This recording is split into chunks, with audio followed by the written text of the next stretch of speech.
दोस्तों, आज आपको एक लड़की की कहानी बताने वाले हैं जिसकी शादी कौवे के साथ हो गई। तो दोस्तों, लड़की की शादी कौवे के साथ क्यों हुई? आइए सुनते हैं। पुराने जमाने की बात है। शायद कोई 400 या 500 बरस पहले की। उस वक्त गांवों में बिजली वगैरह नहीं होती थी। शाम होते ही पूरा इलाका जैसे चुप्पी ओढ़ लेता था। लोग सूरज ढलते ही अपने अपने चूल्हों पर रोटियां सेकते और फिर जल्दी सो जाते।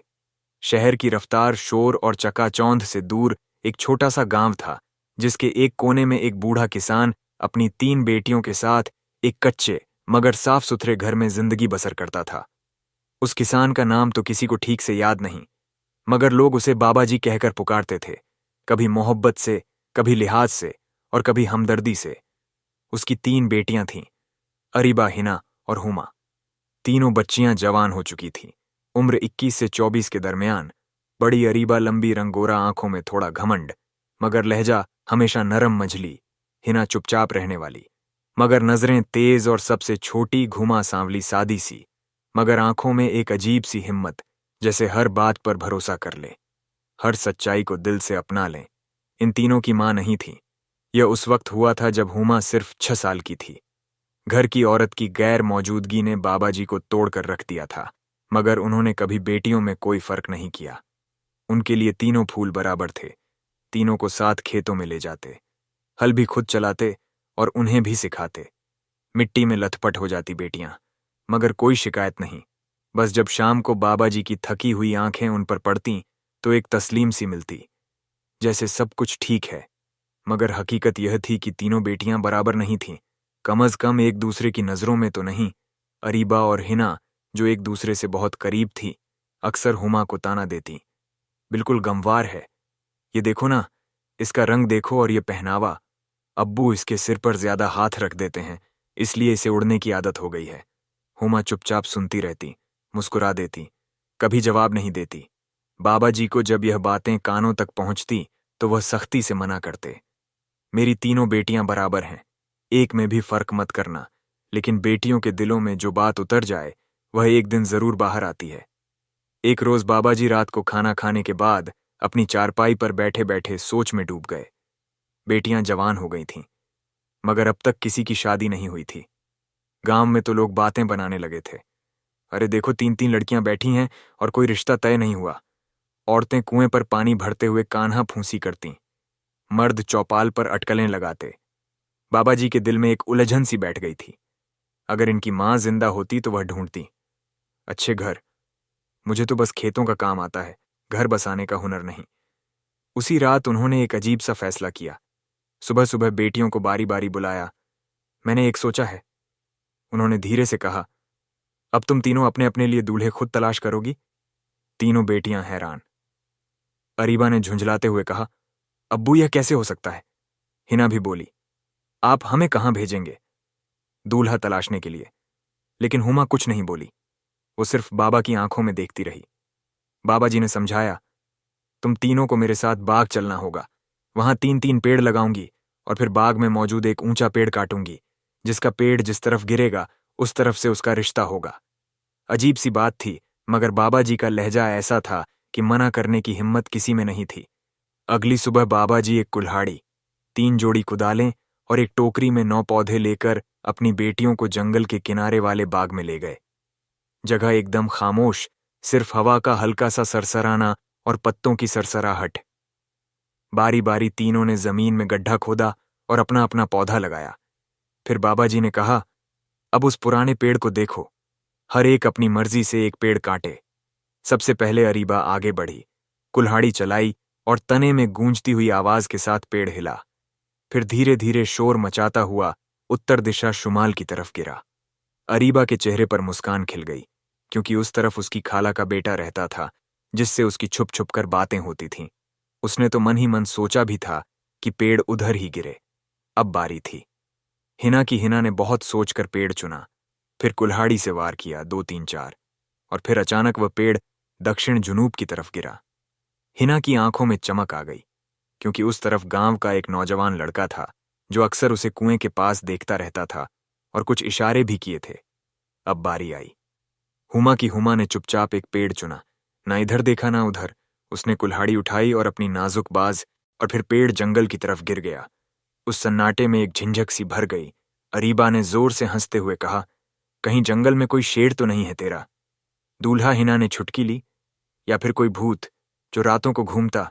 हुमा ने नजरें झुका लीं। बाबा जी ने सिर्फ पर इतना कहा, जो होगा सही होगा। उस रात कोई नहीं सोया ठीक से। अरीबा और हिना अपनी अपनी ख्वाबों की दुनिया में थी, एक दूसरे से अपने दूल्हों के बारे में बातें कर रही थी, लेकिन हुमा अपने बिस्तर पर आंखें खोले लेटी रही। सवेरा था। सूरज अब भी पूरी तरह निकला नहीं था, मगर उसकी हल्की हल्की किरणें जैसे पूरे गांव को धीरे धीरे नींद से जगा रही थीं। बाबा जी घर के आंगन में चारपाई पर बैठे थे, हाथ में लकड़ी की छड़ी, आंखें किसी पुरानी याद में डूबी हुई। उनकी तीनों बेटियां एक एक करके सामने आ गईं। तैयार होकर आज एक अजीब सा सुकून भी था और हल्की सी बेचैनी भी, जैसे कोई सफर शुरू हो रहा हो, मगर उसकी मंजिल का अंदाजा किसी को नहीं। बाबा जी ने तीनों को देखा। उनकी आंखों में फक्र था।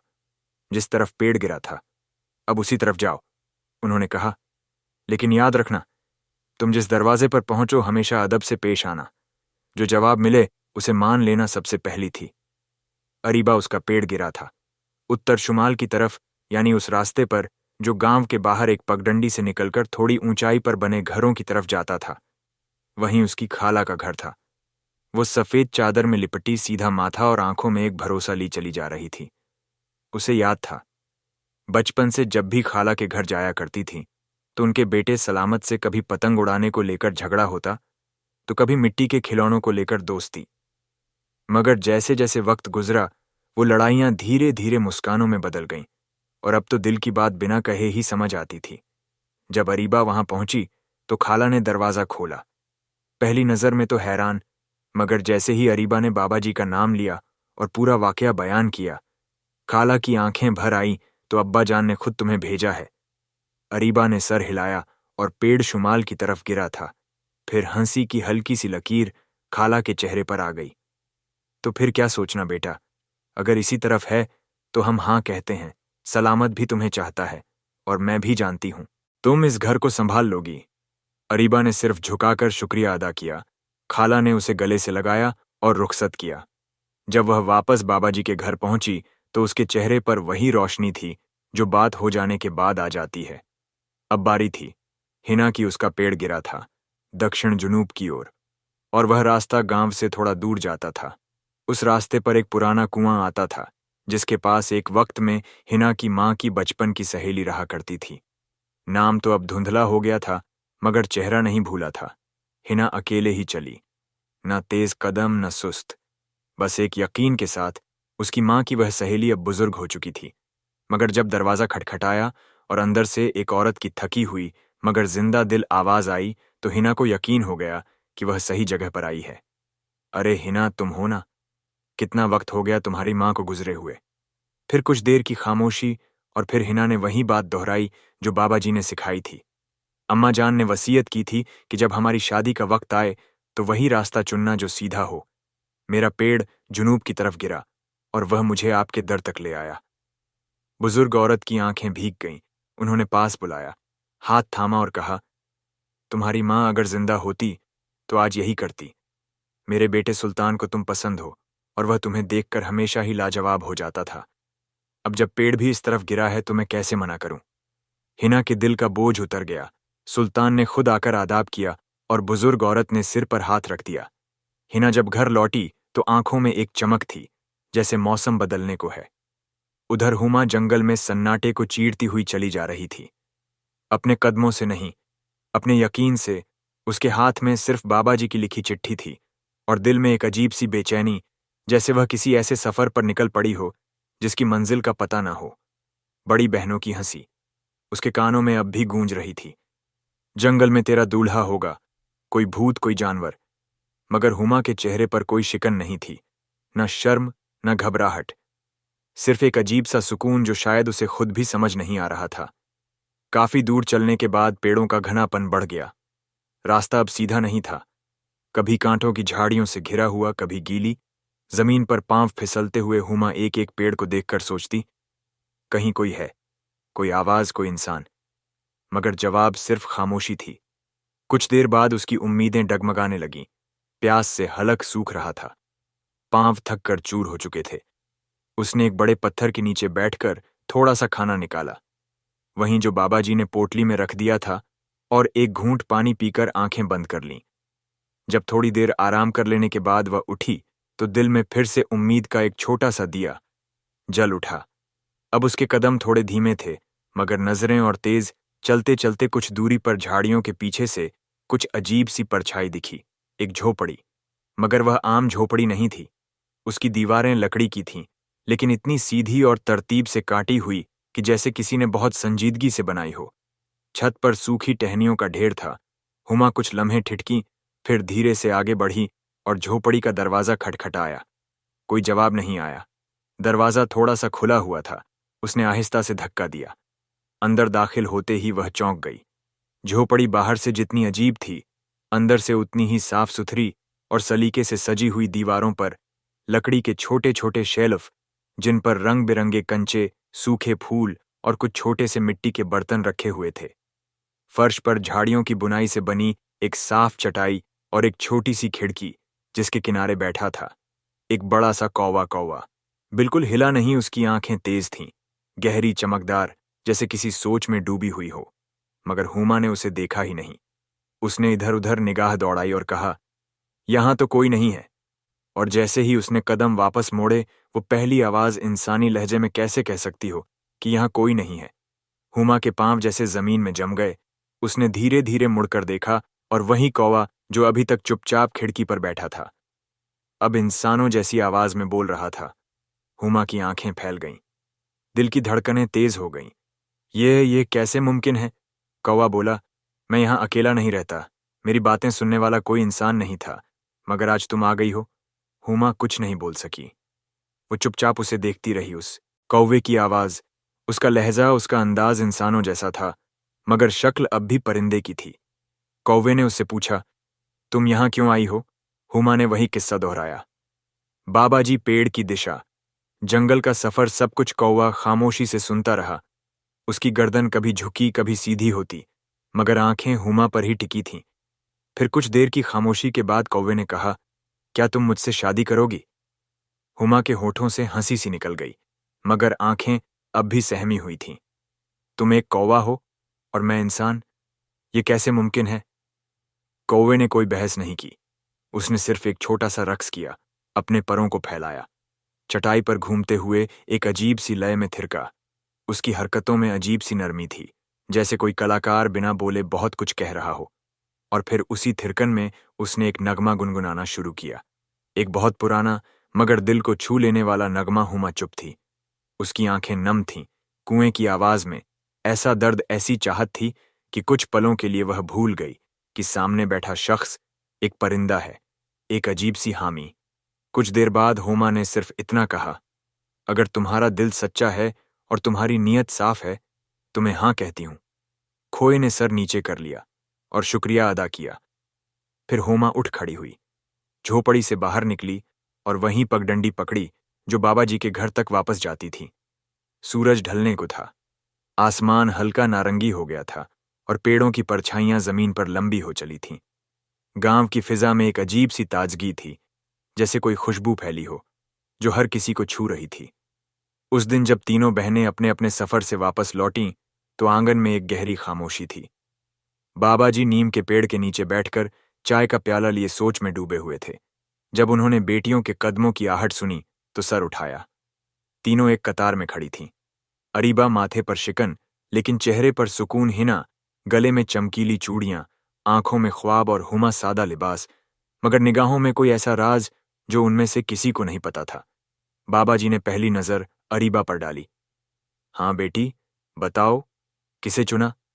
अरीबा ने शर्माते हुए सिर झुकाया, फिर धीमे लहजे में बोली, अब्बा, मैंने खाला के बेटे सलामत को पसंद किया है।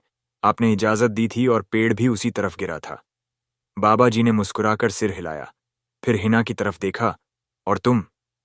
हिना ने चूड़ी की खनक के साथ जवाब दिया, अम्मी की सहेली के बेटे सुल्तान से मुलाकात हुई। मैंने दिल की बात कह दी और उन्होंने भी हामी भर दी। बाबा जी ने फिर सिर झुकाकर हामी दी। खुश रहो बेटा, दोनों बहनें अपने मनपसंद घरों में जाएं, यही मेरी चाह थी। फिर उनकी नजर पड़ी हुमा पर जो अब भी चुप थी। अरीबा और हिना ने देखा कि हुमा अब भी कुछ नहीं बोल रही। अरीबा ने आंखों ही आंखों में हिना को देखा और फिर मुस्कुराकर तंज कसा। क्या बात है हुमा, अभी तक कुछ नहीं बताया। लगता है तेरे दूल्हे के दांत बहुत बड़े हैं, और कान, वह तो शायद छत तक पहुंचते हो। हिना ने हंसी दबाते हुए कहा, या फिर कोई जंगल का दरिंदा है जो दिन में सोता है और रात को शिकार करता है। हुमा को डर लग रहा होगा। उसका नाम लेने से हुमा ने गहरी सांस ली। उसकी आंखों में गुस्सा नहीं था, बल्कि एक ठंडी सी समझदारी थी। उसने दोनों को देखा और फिर बहुत ही सादा लहजे में कहा, नहीं, ऐसी कोई बात नहीं, मेरा शौहर बहुत अच्छा है। हिना हंसी, तो फिर बताती क्यों नहीं? या फिर वह शौहर पेड़ों पर उड़कर आता है? अरीबा तंज कसते हुए बोली, या शायद उसे उड़ने में देर हो गई, इसीलिए बता नहीं पा रही। हुमा अब भी मुस्कुरा रही थी। तुम लोग मानो या ना मानो, लेकिन मेरा दूल्हा शहजादों से कम नहीं। उसके लहजे में वो ठहराव था जो किसी यकीन से आता है। दोनों बहनों के चेहरे पर हल्की सी चुप्पी छा गई, मगर उन्होंने बात को हंसी में उड़ाने की कोशिश की। अच्छा, अच्छा, तो अब तो हमें देखने का इंतजार रहेगा। जरूर कोई ऐसा होगा जो इंसानों में नहीं मिलता। काश हमें भी जंगल भेजा होता। उस रात घर में अजीब सा माहौल था। अरीबा और हिना अपनी शादी की बातों में मशगूल थी। चूड़ियां कौन सी आएंगी, कपड़े किस रंग के होंगे, बारात कैसी होगी। मगर हुमा चुपचाप अपने कमरे में बैठी रही, हाथ में बाबा जी की चिट्ठी और आंखों में उस कौवे की आवाज। बाहर से देखने पर वह एक समान लड़की थी, मगर उसके दिल में अब एक ऐसा रिश्ता पलने लगा था। बाबा जी तीनों बेटियों को देख रहे थे। वह जानते थे बड़ी दो बेटियां अब अपनी राह पर हैं, मगर हुमा, उसकी चाल, उसकी आंखें, उसका लहजा सब बदल गया है। कभी वह छोटी सी बच्ची जो मां के बिना सहमी रहती थी, आज इतनी मजबूत कैसे हो गई? बाबा जी ने दिल ही दिल में सोचा, इस बच्ची ने कुछ देखा है, कुछ ऐसा जो हम समझ नहीं सकते। लेकिन मैं जानता हूं, अगर यह मुस्कुरा रही तो जरूर कोई सच्चा रिश्ता मिला है। इसे अगले दिन शाम ढल रही थी। आसमान पर धूप और छाम की लकीरें एक दूसरे से जुदा होने लगी थीं। आंगन में हल्की हवा चल रही थी और नीम के पेड़ की पत्तियां सरसराने लगी थीं, जैसे कोई आने वाली बात की आहट दे रही हो। बाबा जी अपनी पुरानी चारपाई पर बैठे हुए थे। उनके माथे पर सिलवटें थीं, मगर आंखों में एक अलग सा सुकून। उनकी तीनों बेटियां घर के अंदर थीं। कोई खाना बना रही थी, कोई पानी भर रही थी, और कोई खामोश बैठकर कुछ सोच रही थी। अचानक बाबा जी ने गला खार कर सबको बुलाया। तीनों बेटियां आकर सामने खड़ी हो गईं। अरीबा की आंखों में चमक थी, हिना की मुस्कान हल्की थी और हुमा की निगाहें नीची थीं, मगर दिल बहुत कुछ कह रहा था। बाबा जी ने तीनों को गौर से देखा, फिर बोले, मैं सोच रहा था, क्यों ना तुम तीनों के दूल्हों का एक छोटा सा इम्तिहान लिया जाए। तीनों बेटियां चौंकी। कैसा इम्तिहान अब्बा जान? अरीबा ने पूछा। बाबा जी ने धीमे मगर वजनी लहजे में कहा, तुम तीनों अपने पने होने वाले शौहर से एक एक चाकू लेकर आओ, मगर ध्यान रहे, चाकू ऐसा हो जो वह खुद अपनी मर्जी से तुम्हें दे। कोई जबरदस्ती, कोई बहाना नहीं। बस जाकर कह दो कि अब्बा जान ने मांगा है। यह सुनते ही अरीबा और हिना के चेहरों पर जैसे रोशनी सी फैल गई। जैसे आपका हुक्म अब्बा जान। अरीबा बोली, हम तो अभी लेकर आते हैं। सुल्तान और सलामत तो हमें देखे बगैर रह ही नहीं सकते, हिना ने फक्र से कहा। दोनों ने अंदर जाकर अपने पन्ने, दुपट्टे, संवारे, चूड़ियां खड़काईं और इतराती हुई दरवाजे से बाहर निकल गईं। अब हुमा रह गई। अकेली बाबा जी ने उसकी तरफ देखा। आंखों में सवाल था, मगर लहजे में नरमी। हुमा बेटा, तुम नहीं जाओगी? हुमा ने सिर झुका लिया। दोनों बड़ी बहनें जो थोड़ी ही दूरी पर खड़ी थीं, उनकी हंसी दब न सकी। अरे अब्बा जान, हुमा का शौहर तो जंगल का शहजादा है ना। शायद वह चाकू पेड़ों के पत्तों से बनाता होगा, या फिर उसके पास सोने का चाकू होगा, लेकिन छुपा कर रखा होगा। पंखों के नीचे हुमा ने कुछ नहीं कहा, मगर उसका दिल अंदर से डोल गया। उसने खुद से सवाल किया, का चाकू क्या वाकई उसके पास कुछ होगा? उसके दिल में हलचल मचने लगी। एक तरफ बाबा जी की उम्मीद थी और दूसरी तरफ वो झोंक पड़ी, वो खिड़की और वो परिंदा जो उसके दिल के इतना करीब हो गया था। मगर उसने गहरी सांस ली और कहा, अब्बा जान, मैं जरूर आपके लिए चाकू लाऊंगी। बाबा जी ने सिर हिलाया। तो जाओ बेटा, और याद रखना, ये सिर्फ चाकू का इम्तिहान नहीं है, ये रिश्ते की गहराई का भी इम्तिहान है। अरीबा अपनी खाला के घर की ओर निकल पड़ी, दिल में यकीन, चेहरे पर इत्मीनान। हिना भी अपने रास्ते बढ़ चली और हुमा ने अपनी पोटली उठाई, अपने पैरों में चप्पल पहनी और फिर उसी रास्ते पर चल दी जो कांटों से भरा, तंग और खामोश था। मगर इस बार उसके दिल में डर कम था। एक यकीन सा था कि शायद जो उसके दिल के करीब है वह उसकी बात को समझेगा। जंगल वहीं था, मगर इस बार हुमा के कदमों में एक तेजी थी, जैसे दिल की धड़कनों को भी पीछे छोड़ चुकी हो। रास्ते में अब डर नहीं था, न थकान, सिर्फ एक सवाल था जो उसके माथे पर लिपटा हुआ था। क्या वाकई वह मुझे चाकू देगा?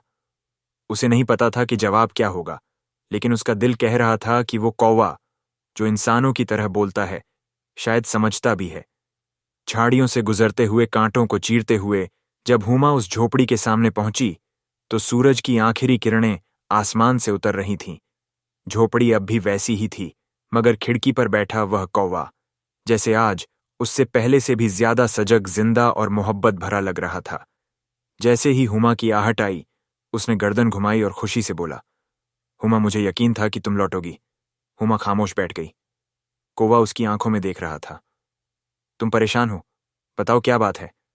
हुमा ने पूरी बात बारी बारी बयान कर दी। बाबा जी का इम्तिहान, चाकू की मांग, बहनों की तंज, सब कुछ। कौवा खामोश रहा। कुछ देर फिर बोला, अगर मैं कहूं कि मैं तुम्हें चाकू दे सकता हूं तो क्या तुम मानोगी? हुमा एकदम चौंक गई। तुम? लेकिन कैसे?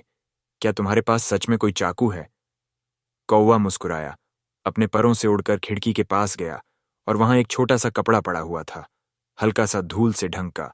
उसने चोंच से वह कपड़ा हटाया और नीचे से निकला एक चमचमाता हुआ चाकू। घुमा कि आंखें फैल गईं। चाकू कोई मामूली औजार नहीं था। उसका चांदी से जड़ा हुआ, उस पर जटिल नक्काशी और धार, इतनी साफ की रोशनी उसमें से टकराकर जैसे चमकने लगी। ये चाकू तो किसी बादशाह का लगता है। हुमा के होठों से निकला। कौवा ने धीरे से कहा, मेरे पास सब कुछ नहीं है, मगर जो कुछ है वह तुम्हारा है। इस चाकू की असलियत कभी बताऊंगा, लेकिन आज इसे लेकर जाओ और अपने अब्बा को दे दो। हुमा ने कांपते हाथों से चाकू लिया, जैसे कोई अनोखी चीज हो जो बहुत वक्त से उसी के इंतजार में रखी गई हो। कुछ पल दोनों की नजरें मिली, फिर एक खामोश विदाई हुई।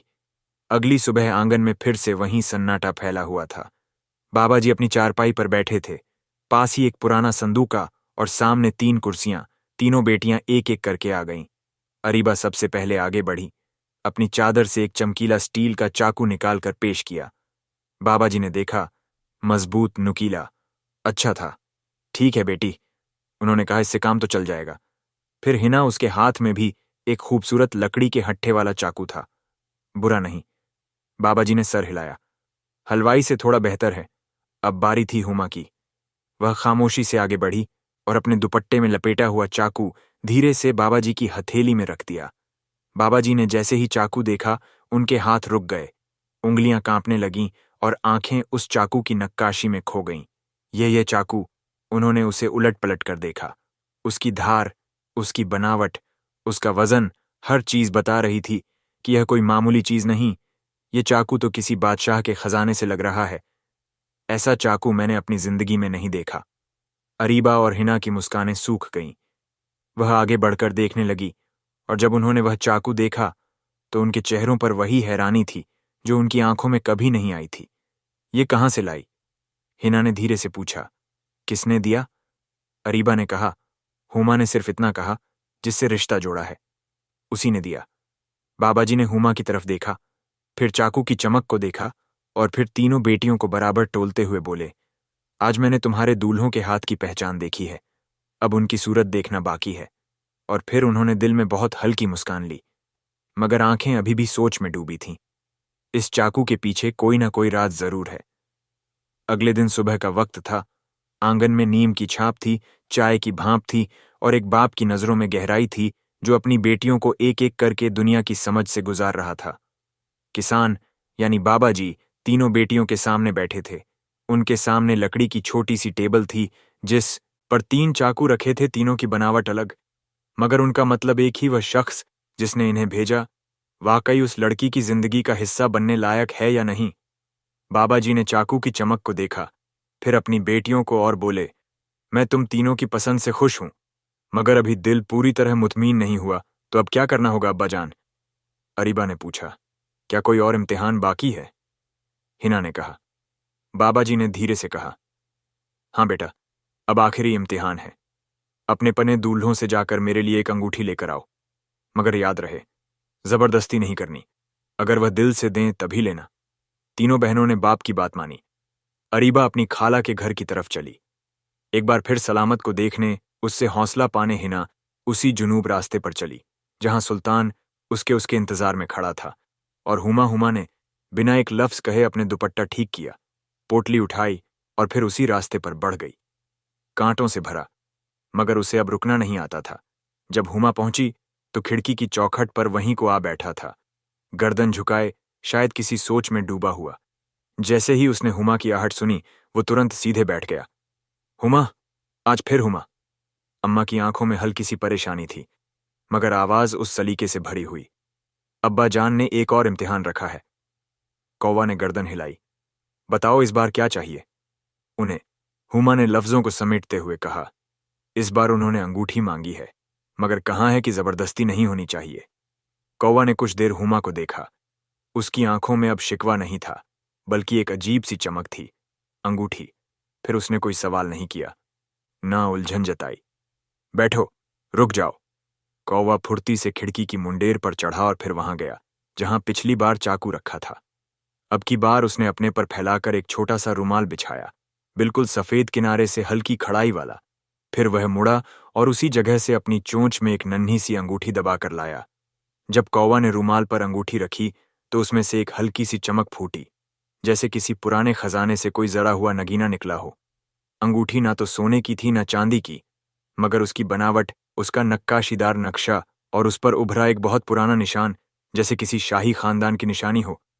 यह अंगूठी मेरी नहीं, मगर जिससे जुड़ा हूं उसकी थी, कौवा ने धीरे से कहा। उमा चौंकी, मगर फिर उसने पूछा। नहीं, सिर्फ मुस्कुराकर अंगूठी उठाई, जैसे कोई अमानत थामी हो। शुक्रिया, वो बोली। कौवा ने सिर्फ एक बात और कही। इम्तिहान अब तुम्हारा है हुमा, चलो अब जाओ और अपना यकीन निभाओ। तीनों बहनें एक एक करके वापस घर लौट आईं। अरीबा के पास एक मोटे सुनहरे हट्ठे वाली अंगूठी थी, जिसे देखकर बाबा जी बोले, ठीक है, अच्छी है, मगर थोड़ी भारी लग रही है। हिना ने भी अंगूठी पेश की, चांदी की सीधी, बिना सजावट के। ठीक है, बाबा जी बोले, ये काम की लग रही है, मगर किसी कहानी की नहीं। फिर हुमा की बारी आई। हुमा चुपचाप आगे बढ़ी, दुपट्टे से रुमाल खोला और वह अंगूठी बाबा जी की हथेली में रख दी। बाबा जी ने जैसे ही अंगूठी को देखा, उनकी सांसें कुछ पल रुक गईं। वह नजदीक लाकर उसकी नक्काशी पढ़ने लगे, उसके अंदर की रेखाओं को छूते रहे। ये तो वो चुप हो गई है निशान। ये तो कभी मैंने एक पुराने दस्तावेज में देखा था। ये तो किसी बहुत पुराने शाही घराने की मोहर थी। अरीबा और हिना चुप थी। अब मजाक की कोई जगह नहीं बची थी। बाबा जी ने हुमा को देखा। उसकी आंखों में सुकून और फक्र था, जैसे उसके लफ्ज कह रहे हों, मैंने रिश्ता किया है। मजबूती से अगले दिन सवेरा एक अलग सा जश्न लेकर आया था किसान। यानी बाबा जी उस दिन जल्दी जाग गए थे। उनका चेहरा थका हुआ नहीं था, बल्कि आंखों में एक अलग सी ताजगी थी, जैसे वह किसी फैसले के करीब पहुंच चुके हों। आंगन में तीनों बेटियां उनके सामने खड़ी थीं।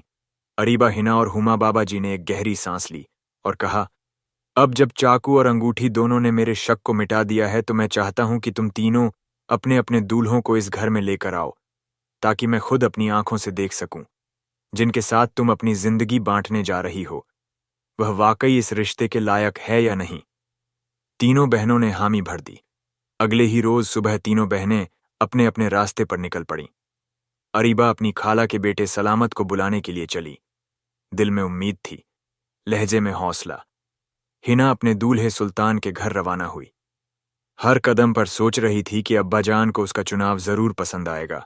और हुमा वहीं रास्ता, वहीं कांटों से भरी पगडंडी, वहीं जंगल का सुकून और वहीं झोपड़ी, जहां उसकी सबसे अलग राह थी। जब हुमा पहुंची तो झोपड़ी की खिड़की खुली थी और कोआ अंदर किसी काम में मशगूल था। जैसे ही उसकी नजर हुमा पर पड़ी, उसकी चोंच से हल्की सीटी निकली, जैसे खुशी जाहिर कर रहा हो। आ गई तुम? हाँ, हुमा ने मुस्कुराकर जवाब दिया। अब्बा जान ने कहा है कि हम अपने दूल्हों को घर लेकर जाएं। ये सुनते ही कौवा कुछ लम्हों के लिए खामोश हो गया, फिर बोला, मुझे देखकर तुम्हारे अब्बा क्या सोचेंगे? हुमा ने उसकी आंखों में झांका और फिर धीरे से बोली, वो बहुत अच्छे इंसान हैं, जो सूरत नहीं सीरत देखते हैं। कौवा ने गहरी सांस ली, फिर बोला, तो चलो सफर शुरू करते हैं। झोपड़ी से बाहर निकलते वक्त कौवा पहली बार अंदर के एक दूसरे कमरे में गया। हुमा वहीं खड़ी रही। जब वह लौटा तो उसने काले रंग का छोटा सा साफ सुथरा चोगा पहना हुआ था। उसकी चाल में संजीदगी थी और आंखों में एक अजीब सी उलझन। दोनों जंगल से बाहर निकलने लगे। पेड़ों की सरसराहट पीछे छूट रही थी और एक नया मंजर सामने खुल रहा था। रास्ते में कभी पगडंडी, कभी पत्थरों का रास्ता, और फिर एक बड़ी नदी सामने आ गई। नदी की हवा अब तेज हो चली थी।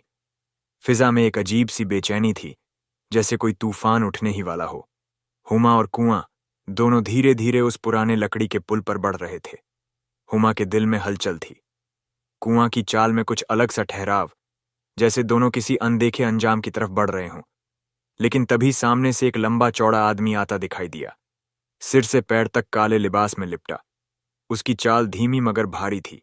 चेहरा अब भी साफ नहीं था, मगर उसकी मौजूदगी भारी लग रही थी, जैसे कोई साया अंधेरे से निकलकर रोशनी की तरफ बढ़ रहा हो। वह जब हुमा और कौवा के बिल्कुल करीब पहुंचा तो रुक गया, फिर जोर से हंसने लगा। एक ऐसी हंसी जो दिल में चुभे। अरे यह तो कौवा है, उसने हंसते हुए कहा। कैसा दूल्हा बना फिर रहा है हुमा? अभी कुछ समझ भी नहीं पाई थी कि उस आदमी ने अचानक एक जोरदार ठोकर कौवे को मारी। ठप कौवा लड़खड़ाया और अगले ही पल पुल की रेलिंग से टकराकर सीधे नदी में जा गिरा। नहीं, हुमा की चीख निकली। उसके पांव वहीं जम गए, आंखें वहीं ठहर गईं और दिल जैसे पल में फट गया। कुआं उसका साथी, उसका हमराज नदी में गिर चुका था। हुमा दौड़ी, मगर बहुत देर हो चुकी थी। उसने बस एक पल को पानी में उठता हुआ वह पर देखा और फिर नदी का बहाव उसे साथ ले गया। हुमा ने गुस्से और तकलीफ में उस आदमी से पूछा, तुमने ये क्या कर दिया? क्यों? मेरे शौहर को नदी में फेंक दिया? वो आदमी फिर हंसा, मगर अब उसकी आवाज में तंज था। शौहर? वह तो एक कौवा था तुम्हारा। दूल्हा कैसे हो सकता है? एक परिंदा और तुम इंसान। ये कहकर वह बिना पीछे देखे चला गया, जैसे उसका काम सिर्फ तौहीन करना था और फिर गायब हो जाना था। अब हुमा अकेली रह गई। वह उसी पुल पर बैठ गई। उसकी आंखें लगातार नदी के बहाव को देखती रहीं, जैसे कोई लौट आएगा, मगर कोई नहीं आया। आंसू खामोशी से गालों पर बहते रहे। मैं तुझे नहीं बचा सकी, वो बुदबुदाई। तू मेरा दूल्हा था और मैं तुझे एक परिंदा समझती रही। तुझसे कभी पूछा नहीं, कभी समझा नहीं, बस तेरा साथ चाहा। और आज जब तुझे खो दिया, तब समझ आया कि तू मेरे लिए क्या था। वह खुद से बातें करती रही, मगर अब जवाब देने वाला कोई इंसान नहीं था। काफी देर तक वहां बैठने के बाद जब आसमान पर शाम का रंग उतरने लगा, हुमा ने धीरे धीरे अपने आंसू पोंछे, दुपट्टा संभाला और उसी पुल से वापस घर की तरफ बढ़ने लगी। अब उसके कदमों में वह तेजी नहीं थी, न ही आंखों में वह सवाल। अब सिर्फ खामोशियां थीं और दिल में एक भारीपन। लेकिन जैसे ही उसने पुल पार किया और नदी के दूसरे किनारे पर पहुंची, उसने जो देखा, उसकी सांसें रुक गईं। हुमा वहीं ठिठक गई। उसकी आंखें फैल गईं। उसका दिल जोर से धड़कने लगा, क्योंकि नदी के उस पार एक ऊंचे पत्थर पर बैठा था एक नौजवान लड़का, गुलाबी रंग का रेशमी सूट पहने, सिर पर सुनहरा ताज। वो बहुत खूबसूरत था, मगर उसकी आंखों में अजीब सी नरमी थी। हुमा ने अपनी आंखें मसल लीं, फिर दोबारा देखा। क्या ये सच है? ये कौन है? ये शहजादा कौन है? हुमा के होठों से खुद ब खुद निकला, जरूर ये किसी दूर के मुल्क का शहजादा है। नदी का किनारा अब और भी रोशन लग रहा था। हवा में एक नई ताजगी थी और हुमा के दिल में एक अजीब सा कंपन। वो धीरे धीरे उस नौजवान शहजादे की तरफ बढ़ रही थी, जिसकी आंखें उसकी आंखों से टकराई। हुमा पास पहुंची। उसके लहजे में सवाल भी था और घबराहट भी। तुम कौन हो? क्या तुम किसी मुल्क के शहजादे हो? लड़के ने हल्की मुस्कान के साथ जवाब दिया, मगर उसकी आवाज में गहराई थी। पहले मेरे साथ चलो, तुम्हारे घर की तरफ। रास्ते में मैं तुम्हें सब कुछ बताऊंगा। हुमा कुछ पल ठिठकी, फिर उसके साथ कदम मिलाने लगी। दोनों नदी के किनारे किनारे चलने लगे। हुमा अब भी उलझी हुई थी। अब तो बता दो, तुम कौन हो और तुम्हारा मुझसे क्या रिश्ता है? लड़के ने उसकी तरफ देखा। अब उसकी आंखों में मोहब्बत का रंग था। मेरा नाम है शहजादा फख्र जमान। मैं वही हूं, वही कौवा जिसे तुमने अपनाने की हिम्मत की थी। हुमा की चाल रुक गई। क्या तुम वही कौवा हो? उसके होंठ कांपने लगे। लड़के ने जवाब दिया, हाँ, मैं ही वह गवाह हूं जिससे तुमने बिना शक बिना शर्त मोहब्बत की। मैं एक इंसान ही था, मगर जादू की गिरफ्त में था। हुमा की आंखें अब फैल चुकी थीं, सांसें तेज, मगर दिल में उम्मीद क्या, वाकई तुम एक शहजादे हो। शहजादा फख्र जमान ने रुककर जमीन से एक छोटा पत्थर उठाया और उसे पानी में फेंका। बचपन में मेरे मुल्क में एक जादूगर आया था। मैं उसकी बातों में आ गया, उसके साथ चला गया और मैं एक कौवा बन गया। तब तक के लिए जब तक कोई इंसान मुझे अपना मानकर मोहब्बत ना करे और मुझे अपनी मर्जी से नदी में ना गिरा दे। मैंने तुम में वह सच्चाई देखी, और जब वह अजनबी शख्स जो शायद अचानक से आ गया था मुझे ठोकर मारकर नदी में गिरा गया, तो जादू का असर टूट गया। हुमा के होठों पर अब कुछ कहने की ताकत नहीं थी, सिर्फ आंखों में भरोसा था। और सामने चल रहा वो इंसान जो अब उसका दूल्हा, उसका हमराजा था। अब वो दोनों साथ साथ चल रहे थे, वही जंगल की पगडंडी। मगर इस बार कांटे नहीं चुभ रहे थे, क्योंकि दिल में खुशी थी। शहजादा धीरे से बोला, अब मुझे तुम्हारे अब्बा से मिलना है। मैंने तुम्हें जो अपनाया उसका ख्याल अदा करना है। हमारी शादी होगी और फिर मैं तुम्हें अपनी सल्तनत में लेकर जाऊंगा, वहां जहां तुम्हें कोई मजाक नहीं उड़ाएगा। हुमा ने पहली बार दिल से मुस्कुराकर कहा, मुझे तुमसे कोई ताज, कोई सल्तनत नहीं चाहिए। मुझे सिर्फ तुम चाहिए, जैसे भी हो। कभी कौवा, कभी शहजादा, मगर सच्चा इंसान। आंगन में हल्की धूप थी और नीम की छांव एक बार फिर जमीन पर बिछी हुई थी। बाबा जी उसी पुरानी चारपाई पर बैठे हुए थे। सामने दो दूल्हे खड़े थे, सलामत और सुल्तान, और उनकी दुल्हनें अरीबा और हना, जो अब अपने अपने नए कपड़ों में शर्माई सी खड़ी थीं। मगर सबकी नजरें उस रास्ते पर थीं जहां से हुमा को आना था। और फिर दूर से दो परछाइयां आती दिखी। हुमा की चाल अब वह नहीं थी जो कभी झिझक से भरी होती थी। अब वह सीधी, मुस्कुराती और यकीन से भरी हुई चल रही थी।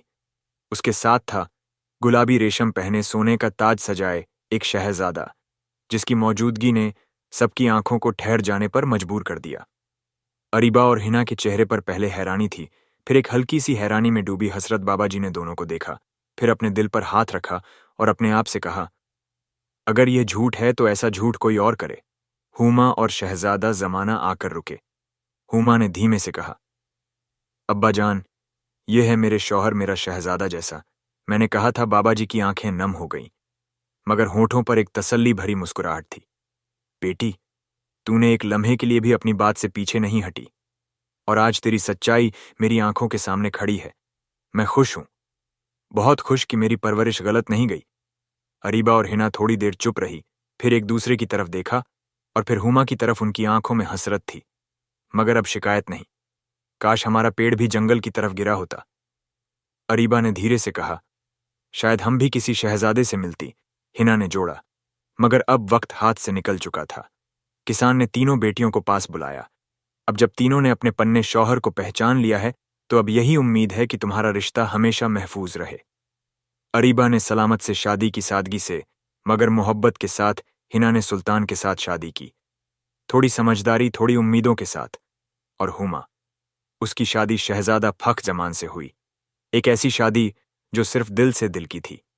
शादी के अगले दिन जब तीनों बहनें घर के आंगन में बैठीं, तो अरीबा ने हुमा से कहा, बहन, तू सही थी। तेरी खामोशी में वह आवाज थी जो हमने कभी सुनने की कोशिश ही नहीं की। हुमा ने सिर झुकाकर जवाब दिया, मोहब्बत वो है जो शक्ल से नहीं, सीरत से शुरू होती है। जो कौवा समझा गया वो शहजादा निकला, और जो मजाक बना वह आज मिसाल बन गया। दोस्तों, असल बात यह है, किसी का मजा